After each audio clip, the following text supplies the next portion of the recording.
அனைவருக்கும் வணக்கம். நான் உங்க அஸ்ட்ரோ புவனேஸ்வரி. மிதுன ராசி மற்றும் மிதுன லக்னத்துக்கு குரு புதன் கிரக சேர்க்கைகள் 5/8/2026 உச்ச குருவோடு இந்த மிதுன ராசி மற்றும் மிதுன லக்னத்துக்கு லக்னாதிபதி மற்றும் யோகாதிபதினு சொல்லக்கூடிய புதன் 2 பேரும் சேர்ந்து இந்த 2ஆம் இடத்துல இணைஞ்சிருக்கக்கூடிய பலன்கள் எப்படி இருக்க போகுது, மிதுன ராசி யாரு, இவங்களுடைய கேரக்டர் என்ன, இன்னைக்கு இவங்க என்ன ஃபேஸ் பண்ணிட்டு இருக்காங்க, இந்த யோகத்தினால பெறக்கூடிய பலன்கள் எப்படி இருக்க போகுது, இது எல்லாமே இந்த வீடியோவில் நம்ம பார்க்க போகிறோம். ஃபஸ்ட்டு மிதுன ராசி அப்படின்னு சொல்லும்போது இங்கே குருங்கிறது யாருன்னு கேட்டிங்கன்னா நாலேஜ், விஸ்டம். நிறைய சேலஞ்சஸ் வருது, அதையெல்லாம் தாண்டி எதிர்நீச்சல் போட்டு ஒருத்தன் ஜெயிக்கிறான் அப்படின்னா அங்கே குரு அந்த பிறந்த கால ஜாதகத்தில் ரொம்ப ஸ்ட்ராங்காக இருக்குது. அவங்க தான் இந்த எதிர்நீச்சல் போட்டு நிறைய நமக்கு ஆப்போசிட்டாக எவ்வளோ செயல்பட்டாலும் அதையெல்லாம் தாண்டி ஒருத்தங்க ஜெயிச்சு வராங்க அப்படின்னா அங்கே குரு ஸ்ட்ராங்காக இருக்காரு அப்படிங்கிறது அர்த்தம். ஸோ இதனால் என்னென்னா, ஒருத்தரை பார்த்து நம்ம ஏங்க வேண்டியதில்லை. எனக்கு இந்த மாதிரி கிடச்சிருந்தா நான் இந்த மாதிரி ஆயிருப்பேனே, எனக்கு இந்த மாதிரி வளர்ச்சி இருந்தால் நானும் ஜெயிச்சிருப்பேனே, இதெல்லாமே குருக்கிட்ட இல்லை. குரு நல்லா இருந்தால் நம்ம இந்த மாதிரி ஒரு விஷயத்துக்காக ஏங்கவே இல்லை, என்னுடைய வாழ்க்கை ஃபுல்ஃபில் ஆயிடுச்சு அப்படின்னு நம்ம தைரியமாக சொல்லலாம். ஸோ அதுதான் குரு அப்படிங்கிற கிரகம் வச்சுருக்காரு. ஸோ பொன்னவன் சொல்லக்கூடியது, பிரகஸ்பதின்னு சொல்லக்கூடியது. குரு ராசியை பார்த்தாலும் ராசி லக்னத்தை பார்த்தாலும் 1000 தடைகள் இருந்தாலும் அந்த எல்லாத்தையும் தகர்த்து எரிஞ்சிட்டு ஜெயிச்சிட்டேன், திருப்பியும் கம்பேக் கொடுக்குறேன், நான் தோத்தாலும் திருப்பி கம்பேக் கொடுப்பேன்னு விழும்போதெல்லாம் எழுந்த ஜாதகத்தை நீங்கள் வாங்கி பாருங்கள், குரு ஸ்ட்ராங்காக இருப்பார். அவங்க மட்டும்தான் இந்த மாதிரி ஜெயிக்க முடியும். இந்த இணைவோட புதன்ங்கிறது யார்? இன்டெலிஜென்ட், கம்யூனிகேஷன், ஒரு விஷயத்தை பார்த்திங்கன்னா கிராஸ்பிங் பவர், இந்த 3ம் சேர்ந்தது. ஏற்கனவே அறிவுக்கான கிரகம் அப்படிங்கிறது பார்த்திங்கன்னா குரு பிரகஸ்பதி. ஸோ இந்த இடத்துல கம்யூனிகேஷனுக்கான கிரகம் பார்த்திங்கன்னா புதன். இவங்க 2 பேரும் சேரும்போது எப்படி இருக்கும்? ஒன் ஆஃப் த பெஸ்ட் யோகம்னு சொல்லலாம். இந்த யோகம் எப்படி வேலை செய்யணும்னு கேட்டிங்கன்னா, நிறைய பேருடைய ஜாதகத்தில் நம்ம பார்க்கும்போது மேலோட்டமாக ஜாதகத்தை பார்ப்போம், ஒன்றும் பெருசாக இருக்காத மாதிரி இருக்காது. நம்ம ரீசெண்ட் டைம்னு சொல்லக்கூடியது பெரிய யோகத்தை குறிக்கலாம். சூரியன் செவ்வாய், அதே போல் குரு சந்திரன், சந்திரமங்கல யோகம், குருச்சந்திர யோகம், திக்பலம் பெற்றது, இந்த மாதிரி பல யோகத்தை சொல்லலாம். பட் சைலண்ட்டாக ஒரு கிரகம் நமக்கு பின்னாடி ஒரு பேக் அண்ட் சப்போர்ட்டாக இருக்குது, நான் விழுகும் போதெல்லாம் எந்திரிச்சு ஜெயிக்கிறேன் அப்படின்னா அந்த இடத்துல இந்த குரு புதன் கிரக சேர்க்கை யாரிடமும் அதிகபட்சமாக யாருமே இதை பற்றி பேசவே மாட்டாங்க. பட் இந்த தலை சிறந்த ஒரு யோகத்தை கொடுக்கக்கூடிய பலன்களை இந்த குருவும் இந்த புதனும் கண்டிப்பாக கொடுப்பாங்க. இந்த குரு புதன் இந்த கிரக சேர்க்கை கிட்ட பாருங்கள், நீங்கள் ஜெயிச்சிடவே முடியாது, பேசி ஜெயிச்சிடவே முடியாது. அட் லாஸ்ட் அவங்க என்ன சொல்கிறாங்களோ அதுதான் நடக்கும். அந்த இடத்துக்கு அந்த வேல்யூக்கு அவங்க பேசக்கூடிய வார்த்தைக்கு அவ்வளோ பவர். இந்த மாதிரி 2 கிரகங்களும் சேரும்போது சில கான்ஃப்ளிக்ஸ் அப்படிங்கிறது இருக்க தான் செய்யும். பட் அதையெல்லாம் தாண்டி ஃபைனல் அவுட்புட் என்னன்னு கேட்டிங்கன்னா சக்ஸஸ் அப்படிங்கிற ஒரு வார்த்தை தான். ஸோ இந்த நேரத்தில் இந்த மிதுன ராசி இன்றைக்கி ஃபேஸ் பண்ணிட்டு இருக்கக்கூடிய விஷயம், ஃபஸ்ட்டு யார் இவங்க பார்த்திங்கன்னா ஒரு நல்ல ஆத்மான்னு சொல்லலாம்.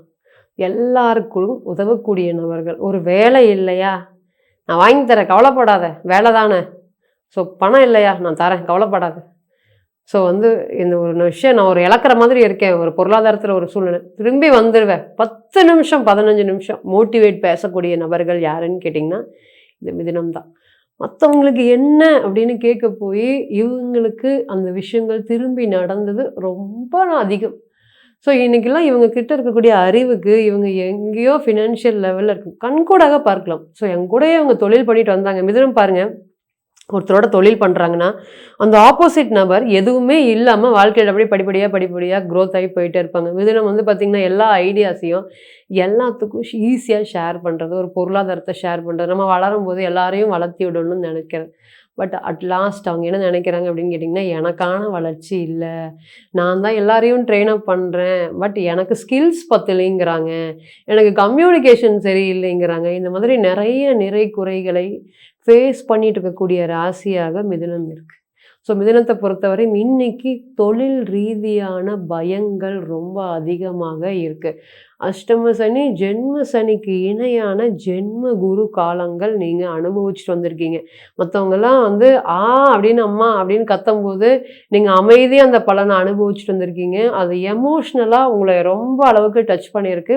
இந்த குரு ராசியில் இருக்கும்போது எதுவுமே உதவாதவங்க எல்லாரும் உங்களைய அவமானப்படுத்தின காலங்கள் ரொம்ப ஆயிரம். திரும்பியும் கம்பேக் கொடுத்தீங்க. குரு 2ஆம் இடத்துக்கு வந்தோடனே திருப்பியும் ஜெயிச்சு உங்களை யார் அவமானப்படுத்தினாங்களோ அவங்கள ஜெயிச்சுட்டு வந்துட்டீங்க. பட் அந்த குரு கொடுத்தக்கூடிய டைம் விஷயங்களை நீங்கள் கடந்து வர்றதுக்கு ரொம்ப நாட்கள் உங்களுக்கு பிடிச்சது. அது நிதர்சனமான உண்மை. மற்றவங்களை கம்பேரிசன் பண்ணும்போது அதுலேருந்து நீங்கள் மீண்டு வெளியே வர்றதுக்கு ரொம்ப நாட்கள் ஆச்சு. ஸோ இது எல்லாமே நீங்கள் இன்றைக்கி ஃபேஸ் பண்ணிட்டு இருக்கக்கூடிய சுச்சுவேஷன் பண ரீதியான மன ரீதியான உளைச்சல். பணம் இருந்தால் தான் மிதுனத்தை பொறுத்த வரையும் சந்தோஷம். பணம் பிஸ்னஸ் நல்லா நடந்தால் தான் அதன் மூலிமா ஒரு க்ரோத்து. நல்லா பாருங்கள், பிஸ்னஸில் இன்றைக்கி 2000 கிடச்சிச்சு 5000 கிடச்சிச்சின்னா அந்த அன்னைக்கு ரொம்ப சந்தோஷமாக இருப்பாங்க. இன்னைக்கு டைம் இன்னைக்கு வேலைக்கு போனோம், இந்த விஷயத்த பண்ணணும், இந்த எஃபர்ட்ஸை போட்டோம், அதுக்கு இந்தான க்ரோத், நிம்மதியாக தூங்குவாங்க. அந்த விஷயம் இல்லை அப்படின்னா புலம்பி தள்ளிடுவாங்க. ஐயோ என்னால் முடியலையே, நான் திறமையாக இருக்கேனே, என்னால் ஜெயிக்க முடியவே இல்லையே, எனக்கு நெகட்டிவாகவே நடக்குது. இந்த மாதிரி ஒரு விஷயத்த பார்த்திங்கன்னா அப்படியே ஒரு நெகட்டிவ் நடந்தது 100 நெகட்டிவாக பேசுவாங்க. ஸோ அந்த விஷயத்துலேருந்து சீக்கிரம் மீண்டு வெளியே வர மாட்டாங்க. பட் வந்து தான் ஆகணும். வந்தால் தான் மிதுனத்தை பொறுத்தவரையும் வெற்றி அப்படிங்கிறது. ஏன்னா எல்லாரையும் வெற்றி பெறக்கூடியது புதன். ஃபஸ்ட்டு எல்லாரையும் வெற்றி பெறக்கூடியது ராகு. ராகுவே வெற்றி பெற வைக்கக்கூடிய ஒரே கிரகம் புதன். அந்த ராசியில் பிறந்த நீங்கள் வெற்றிக்கா பஞ்சம், கண்டிப்பாக ஜெயிப்பீங்க. இன்றைக்கி டைம் பீயிங் அப்படிங்கிறது உங்களுக்கு ஒரு கஷ்டமான காலமாக இருக்கலாம். பட் இது ஒரு எண்டு இல்லை அப்படிங்கிறத மறந்துடும். ஸோ இந்த குரு புதன் கிரக சேர்க்கைகள் 2ஆம் இடமான மணி சம்மந்தப்பட்ட இடத்துல பார்த்திங்கன்னா இந்த கிரக சேர்க்கைகள் இருக்குது. ஸோ இது எப்படி கொடுக்க போகுது? ஃபினான்ஷியலாக ரொம்ப அடி வாங்கிட்டேன் மேடம். இன்னைக்கு அதாவது பல காலங்கள் யோசிக்காமல் செலவு பண்ணியிருக்கேன். ஒரு 10 பேர் அந்த 10 பேருக்கும் யோசித்து பார்க்காம பையிலேருந்து பணம் எடுத்து கொடுக்கறது, பேக்லேருந்து பணம் எடுத்து கொடுக்கறது, அது எவ்வளோ செலவாகுது, என்ன செலவாகுது, ட்ரிப்புக்கு, இந்த மாதிரி நிறைய செலவு பண்ணியிருக்கேன். எனக்கு இந்த காசுக்கு கஷ்டம் அப்படின்னு வரும்போது சில நாள் என்னடா பாக்கெட் இப்படி இருக்குது, என்னடா மணி சேவிங்ஸ் நமக்கு இல்லை அப்படிங்கிற வருத்தங்கள் ரொம்ப அதிகமாக இருந்திருக்கு. அந்த ப்ராப்ளம் எல்லாம் இனி கிளியராக போகுது. நம்ம என்ன நம்ம நல்லா உழைக்கிறோம். அந்த உழைப்புக்கு உண்டான பலன்கள் அப்படிங்கிறது ஏன் கிடைக்க மாட்டேங்குது? நம்மளை சுற்றி ஹெக்டிக் என்வரான்மெண்ட். ஏற்கனவே மிதுனம் டபுள் மைண்ட். இதெல்லாம் இந்த ராசியை பாருங்கள், மிங்கிள் பண்ணும்போது பாருங்கள், ஏற்கனவே இவங்களுக்கு ரொம்ப டபுள் மைண்டட். ஸோ இவங்களுக்கு வேலை செய்கிற இடத்துல ஒரு ப்ரெஷர் கொடுத்தா இவங்க எப்படி பண்ணுவாங்க? ஐயோ ஆளை விடுறா சாமி, எனக்கு சம்பளமும் வேண்டாம் வேலையும் வேண்டாம்னு ஓடி வீட்டில் உட்காந்துருவாங்க. அந்த மாதிரி இருக்கும்போது சனி ராகு கேதோட காம்பினேஷன் இருக்கும்போது என்ன பண்ணுவாங்க பார்த்தீங்கன்னா, மேடம் வேலையை விட்டுட்டு வந்தேன், அதனால் இவ்வளோ லட்சம் கடனாச்சு அப்படிம்பாங்க. திருப்பி வேலை கிடைக்கிறதுக்கு டைம். நம்ம ஒரு ஜாதகத்தை பார்த்தோம் ரீசெண்ட் டைமில். அவர் பார்த்தீங்கன்னா அப்ராட். ஸோ அப்ராட் சொல்லும்போது அவருடைய ஜாதகத்தை பற்றி கிளியர் கட்டாக நம்ம இண்டிகேஷன் பண்ணோம். சார் நீங்கள் டிசம்பரில் ஜாதகத்தை பார்த்துருக்கீங்க, உங்களுடைய தசா புத்திகள் 6வது மாதம் தான் உங்களுக்கு பார்த்திங்கன்னா வேலை வாய்ப்புகளுக்கான தசா புத்திகள் சம்மதிக்குது. அதுக்கு முன்னாடி கிடைக்காதா மேடம்? இன்டர்வியூஸ் எல்லாம் அட்டன் பண்ணுறேன், எல்லாரும் நான் 4-5 பேர்கிட்ட கேட்டேன், 1 வாரத்தில் கிடைக்கும், 2 வாரத்தில் கிடைக்கும், 3 வாரத்தில் கிடைக்காது. 6வது மாதத்துக்கு மேலே தான் கால்ஸ் வரும். 7வது மாதத்துல தான் போய் ஜாபில் உட்காருவீங்க. பேசவே இல்லை அவருக்கு. அவர் ஒரு மாதிரி டிசப்பாயின்மெண்ட் ஆகிட்டார். ஸோ நம்ம என்ன சொன்னோம், டிசப்பாயின்மெண்ட் ஆகாதீங்க, தைரியத்தையும் கான்ஃபிடென்ட்டையும் வளர்த்திக்கோங்க, மேற்கொண்டு கடனை உருவாக்கிடாதீங்க அப்படிங்கிறத சொன்னோம். ஸோ வேலை இல்லாதனால கடன் அப்படிங்கிறது அவருடைய பிறந்த கால ஜாதகத்தில் இருக்குது. அன்னைக்கு அவர் கடனை ஃபேஸ் பண்ண போகிறாரு அப்படிங்கிறது காமிக்குது. இப்போ 6வது மாதம் ஆட்டோமேட்டிக்காக அவர் நமக்கு ஃபோன் பண்ணுறாரு அதிகமாக. மறுபடியும் நான் ஜாதகத்தை பார்க்கணும், நான் உங்களுக்கு 6 மாதத்துக்கு முன்னாடி பார்த்தேன், நான் மறுபடியும் பார்க்கணும் அப்படின்னு கால் பண்ணுறேன். ஸோ கால் பண்ணும்போது அவருடைய ஜாதகத்தை அனுப்புகிறார். மேடம் நீங்கள் சொன்னீங்க 6வது மாதம், பட் அந்த டைமில் நான் பயங்கரமான டிசப்பாயின்மெண்ட் மேடம். ஏன் 6 மாதம் அப்படிங்கிற மாதிரி ஒரு நாள் கூட என்னால் இருக்க முடியாது. ஏன்னா அவருடைய பிறந்த கால ஜாதகத்தில் அந்த மாதிரி வேலை ஸ்தானாதிபதி ரொம்ப ஸ்ட்ராங்காக இருக்கார். அவருடைய லக்னத்திலே ராசியிலே தொடர்பு பெற்றிருக்கார். இப்போ என்ன, அவருக்கு வேலை இல்லாமல் மன ரீதியான உளைச்சல், கடுமையான உளைச்சல் இருந்தார். என்னால் அதை ஏற்றுக்கவே முடியல. நீங்கள் சொன்னது 6 மாதம் ஆகணும், பட் நான் உங்களை நம்பினேன், 6 மாதமாக ரொம்ப கஷ்டப்பட்டேன், நீங்கள் சொன்ன டைம் வந்தோடனையும் ஆட்டோமேட்டிக்காக எனக்கு கால்ஸ் வந்துருச்சு. அதனால தான் திருப்பி அன்னைக்கு டிசப்பாயின்மெண்ட் நான் ஆனாலும் இன்னைக்கு உங்களுக்காக நன்றி சொல்கிறேன், நான் கூப்பிட்டுருக்கேன், நான் இந்த மாதம் ஜாப்ல போய் உட்கார போகிறேன், மறுபடியும் இது எப்படி இருக்கும் இந்த ஃபர்தர் ஜாப் அப்படின்னு கேட்கறதுக்காக நான் உங்களுக்கு கால் பண்ணியிருக்கேன் அப்படிங்கிற மாதிரி கன்சல்டேஷனை நம்ம இப்படி சொல்லி இந்த மாதிரி ஜாப்ல இப்படி இருங்க, இந்த மாதிரி பண்ணுங்க அப்படிங்கிறத சொல்லி கம்ப்ளீட் பண்ணணும். ஸோ ஒரு விஷயம் பார்த்திங்கன்னா மிதுனத்தை பொறுத்தவரையும் இல்லை, பொதுவான ராசி ஒரு பெரிய அளவுக்கு நம்ம கல்யாணத்தை பண்ணுறோம், அந்த ஜாதகத்தில் கல்யாணத்துக்கு எப்படி இருக்குது, எந்த விஷயத்தில் எந்த ஹேர்டில்ஸ் வரும், பிஸ்னஸ் இல்லாமல் எந்த நேரத்தில் நம்ம அடி வாங்குவோம், பிஸ்னஸில் எப்போ க்ரோத் வரும், எப்போ பார்த்திங்கன்னா அதுக்கு இன்வெஸ்ட்மெண்ட் பண்ணணும், எந்த நேரத்தில் எந்த விஷயத்தில் கவனமாக இருக்கணும், இதெல்லாமே பிறந்த கால ஜாதகத்தில் ஒரு விஷயம் சொல்கிறத நம்ம கோச்சாரத்தோட லிங்க் பண்ணி பார்க்க கூடாது. அப்படி பார்த்தால் தவறு வரும். நீங்கள் யார், என்ன மாதிரியான நபர், உங்களுக்கு எப்படி என்ன நடக்கும் அப்படிங்கிறதுக்கு பிறந்த கால ஜாதகம். நீங்க என்ன கேரக்டர், இதுக்கு வந்து ராசி. ஸோ ஃபஸ்ட்டு இந்த 2யும் நீங்கள் மிங்கிள் பண்ணிடக்கூடாது. ஸோ இந்த குரு புதன் கிரக சேர்க்கைனால ஃபஸ்ட்டு பெறக்கூடிய யோகம் அப்படிங்கிறது வந்து பார்த்திங்கன்னா ஃபினான்ஷியல் ரிலேட்டட் ப்ராப்ளம்ஸ் இது எல்லாமே ரீசால்வ் ஆக போகுது. 2வது மேரேஜ் லைஃப்பில் வந்து பார்த்திங்கன்னா ரொம்ப நாட்களாக நாங்கள் அலையன்ஸ் பார்த்துட்ருக்கோம். இன்றைக்கி பாருங்கள் 7ஆம் அதிபதியோட 4ஆம் அதிபதி செஞ்சுட்டாங்க. திடீர்னு ஒரு ஃபங்க்ஷனில் பார்த்தோம், ஒரு மீட் பண்ணணும், எங்களுக்கும் பிடிச்சிருக்கு அவங்களுக்கும் பிடிச்சிருக்கு, ஜாதகத்தை வாங்கி பார்த்தோம், ஓகே ஆயிடுச்சு. திடீர்னு அலையன்ஸ் ஒரு 3 மாதத்தில் அலையன்ஸ் ஃபிக்ஸ் பண்ணி கல்யாணம் ஆயிடுச்சு. இந்த மாதிரி ஷார்ட் ஃபார்மாக முடியக்கூடிய ஒரு டைம் அப்படிங்கிறது இந்த நேரம். ஸோ அலையன்ஸ்க்கு ரொம்ப அதிகமாக முக்கியத்துவம் கொடுங்க.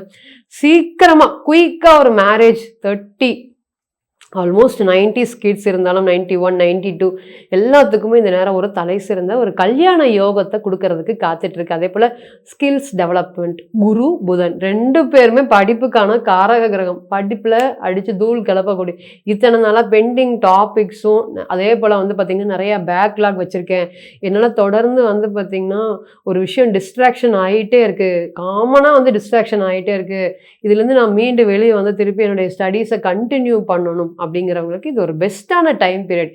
எனக்கான ஒரு பிரேக் த்ரோ, எனக்கு ஒரு நிறையா சேலஞ்சஸ் இருக்குது, அந்த சேலஞ்சஸ் எல்லாம் நான் ஓவர் கம் பண்ணி வருவேனா, அதுக்கெல்லாம் என்ன நேரம் அப்படிங்கன்னா இந்த ஒரு டிரான்சிட் பீரியடை வச்சுக்கோங்க. இந்த நேரத்தில் நீங்கள் என்ன முயற்சி பண்ணினாலும் வெற்றி மிதுன ராசிக்கு. எல்லா ராசியும் கம்பேர் பண்ணும்போது இந்த ஒரு யோகம் உங்களுக்கு ஒரு தலை சிறந்த ஒரு யோகத்தை கொடுத்துட்டு இருக்கிறதுனால ஒர்க் லைஃப்பை பேலன்ஸ் பண்ணுறதுக்கும் எமோஷ்னலி ஒரு சப்போர்ட் கிடைக்கிறதுக்கும் ஃபினான்ஷியல் லெவல் நல்லா இருக்கிறதுக்கும் இந்த நேரம் நல்ல ஒரு புதிய ஸ்டார்ட் அப் எதுவாக இருந்தாலும் இந்த டைமில் பண்ணலாம்.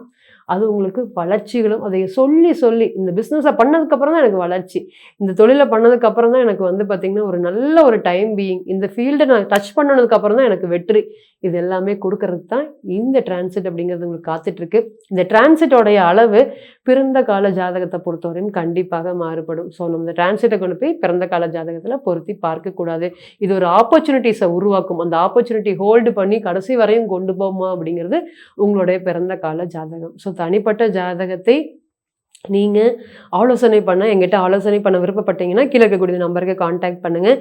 மீண்டும் ஒரு பதிவில் உங்களால் சந்திக்கும் வரை உங்களிடமிருந்து விடைபெறுவது உங்கள் அஸ்ட்ரோ புவனேஸ்வரி. நன்றி, வணக்கம்.